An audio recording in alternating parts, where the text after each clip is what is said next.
ہمارے ادارے تباہ ہونے کا ایک سبب خوشامد، اور خوشامد کیوں ہو رہی کہ بڑا بدتمیز ہے معافی چاہنے کے ساتھ، کہ اس کی زبان میں مٹھاس نہیں ہے، وہ چھوٹے کو عزت نہیں دیتے۔ میرے نبی نے تو اولاد سب سے بڑی نوکر ہوتی ہے، یعنی باپ اگر بیٹے کو اللہ نہ کرے کسی بات پہ قتل کر دے تو شرعاً باپ پر قتل کی سزا نہیں ہے۔ بیٹا قتل کرے تو اس کو بغیر جنازے کے دفن کیا جائے، اس کا جنازہ بھی نہیں۔ اگر بیٹا باپ کو قتل کرے تو اس کا جنازہ بھی نہیں، اور اس کے اگر بچے ہیں تو کوئی وراثت میں ان کا حق کوئی نہیں ہے۔ اور باپ اگر بیٹے کو قتل کر دے تو اس پر پھانسی نہیں ہے، قتل نہیں ہے شرعاً۔ ویسے کوئی قاضی اپنے ثوابدید پر کوئی سزا دے دے سالوں کی مہینوں کی تو الگ بات ہے، اتنا بڑا حق ہے۔ تو جتنی غلامی اولاد کے لیے ہے، وہ ہے جس ماں نے 9 مہینے اٹھایا ہو۔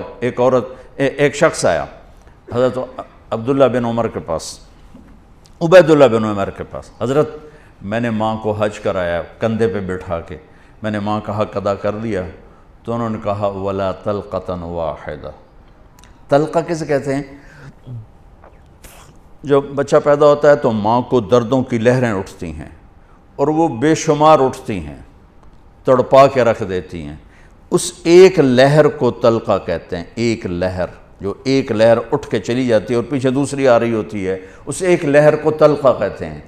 تو عبیداللہ بن عمر فرمانے لگے ابھی ایک لہر کا بھی حق ادا نہیں ہوا، یعنی یہ حق ادا ہو ہی نہیں سکتا۔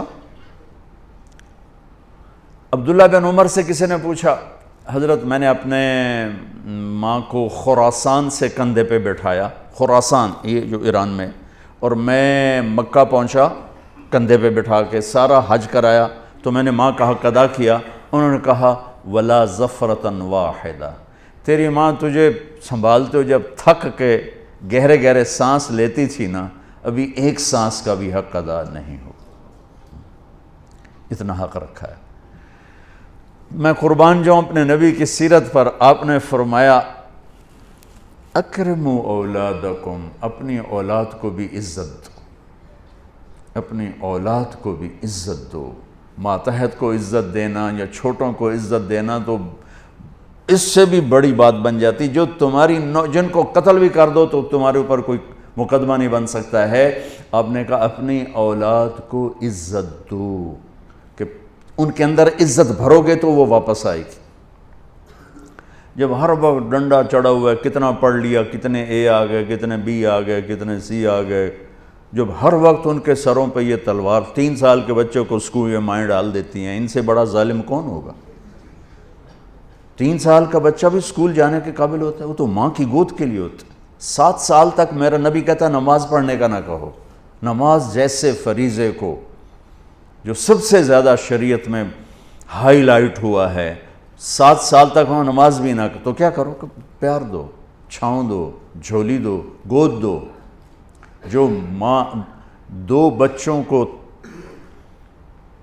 تنگ ہو کے اور جا کے اسکول پھینک آتی ہے کہ میری جان بخشی جائے، 30 بچوں کو ایک ٹیچر کیسے سنبھالے گا یا سنبھالے گی؟ اپنے بچوں کو اسکول ڈال دیا تو بیکن والوں کے پاس یا گرامر والوں کے پاس یا جتنے بھی اسکول ہیں ان کے پاس تو محبت کوئی نہیں، وہ تو ایک ڈیل ہو رہی ہے۔ ہمارے اسکول کے ہمارا جو نظام تعلیم ہے وہ کاروبار بن چکا ہے۔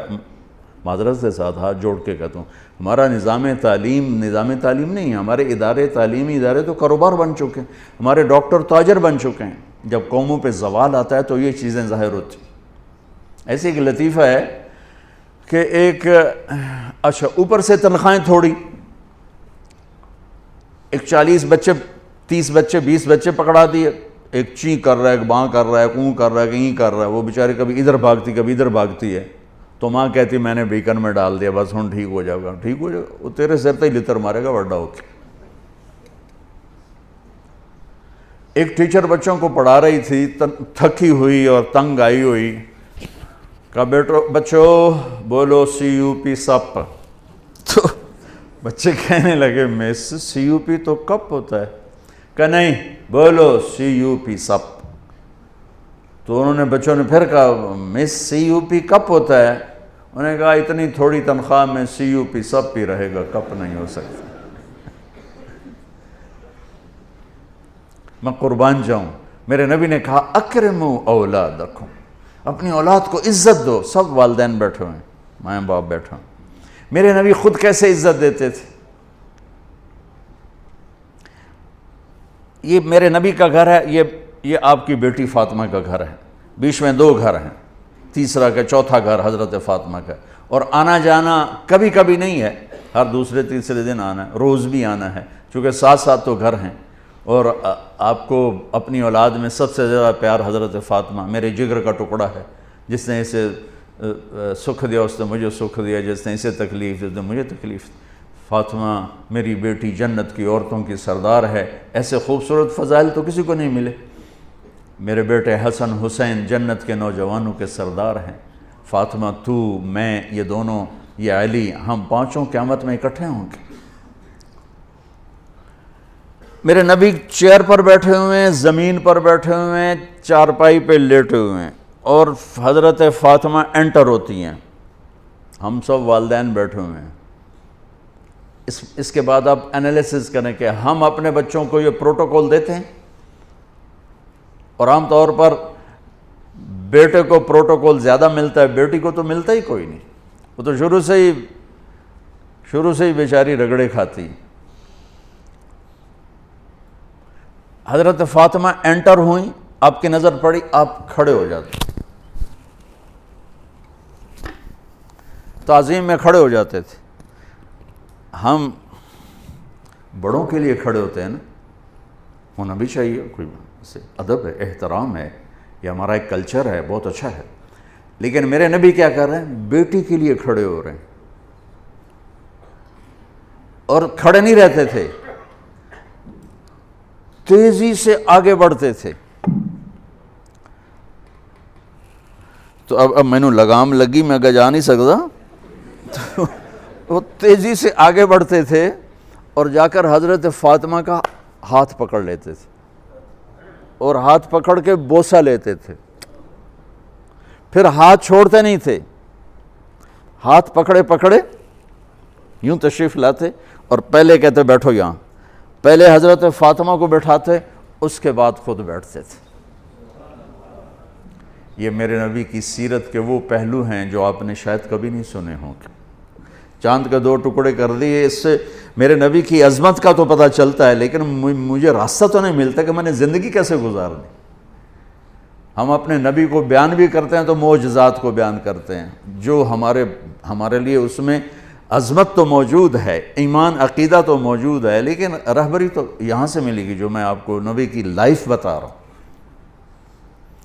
کھڑے ہو جاتے، اور حضرت فاطمہ بھی اپنے ابا کے ساتھ یہی کرتی تھی۔ پھر اولاد کا بھی کہ جو ہی اللہ کے نبی انٹر ہوتے، وہ بیٹھی ہیں، وہ لیٹی ہیں، وہ کوئی کام کر رہی ہیں، ایک دم بجلی کی تیزی کے ساتھ جاتی، اپنے باپ کا ہاتھ پکڑ کے بوسہ لیتی، پھر ہاتھ نہیں چھوڑتی تھی، ہاتھ پکڑے پکڑے پکڑے پہلے اپنے حبیب والد کو بٹھاتی، پھر اس کے بعد خود بیٹھتی تھیں۔ میرا نبی چھوٹوں سے یوں کر کے دکھا گیا۔ آپ بڑے افسر اگر چھوٹوں کو عزت دیں گے تو آپ کے دفتر جھوٹ سے پاک ہو جائیں گے، آپ کے دفتر منافقت سے پاک ہو جائیں گے، آپ کے دفتر خوشامد سے پاک ہو جائیں گے، غلط فیصلوں سے پاک ہو جائیں گے۔ جب آپ کو کوئی مشورہ دینے والا صحیح مشورہ ہی نہیں دے گا تو آپ پر وحی تو آتی نہیں کہ آپ صحیح فیصلے کریں۔ ہمارے فیصلے کتنے غلط ہوتے ہیں، آپ کو اندازہ ہی نہیں، کیونکہ آپ لوگ اسلام آباد میں بیٹھیں، ٹھنڈے دفتروں میں بیٹھیں، ٹھنڈے ایڈیٹوریم میں بیٹھیں، کانفرنس بھی ٹھنڈے ایڈیٹوریم میں ہے، تو چکوالج کی ہو رہا ہے تو انہوں کی پتہ، جہاں پانی کی بوند نہیں مل رہی، اوپر سے نظام ہو خوشامد والا تو تباہی ہے۔ عبد الملک ابن مروان اموی بادشاہوں میں مروان کے بعد پہلا جب بادشاہ بنا تو جو جیسا بھی تھا لیکن اس کی آپ بات سنیں. جب وہ بادشاہ بنا کہا بھائی دیکھو چند باتیں میری سن لو، اپنی درباریوں سے کہا میری چند باتیں سن لو، کوئی میرے سامنے جھوٹ نہ بولے. جس کا جھوٹ ثابت ہو گیا وہ اپنی زندگی کی پھر خیر منائے. کوئی میرے سامنے خوش آمد نہ کرے. میں جتنا اپنے آپ کو جانتا ہوں اتنا تم مجھے نہیں جانتے ہو، لہذا کوئی میری خوش آمد نہ کرے، اور کبھی مجھے کسی کے خلاف نہ بھڑکایا جائے. میں بادشاہ بن چکا ہوں، میری تلوار نیام سے باہر ہے، اگر مجھے کسی نے غلط کسی کے خلاف بھڑکا دیا اور میری تلوار چل گئی تو صرف میں مجرم نہیں ہوں گا، وہ بھی مجرم ہوگا، پھر ان کی بھی نسلیں برباد ہوں گی. لہذا کوئی میرے سامنے کسی کی شکایت نہ کرے میرے سامنے. تو لفظ تو ایک تھا لیکن بات بہت لمبی ہو گئی، لیکن مفید ہی ہوئی.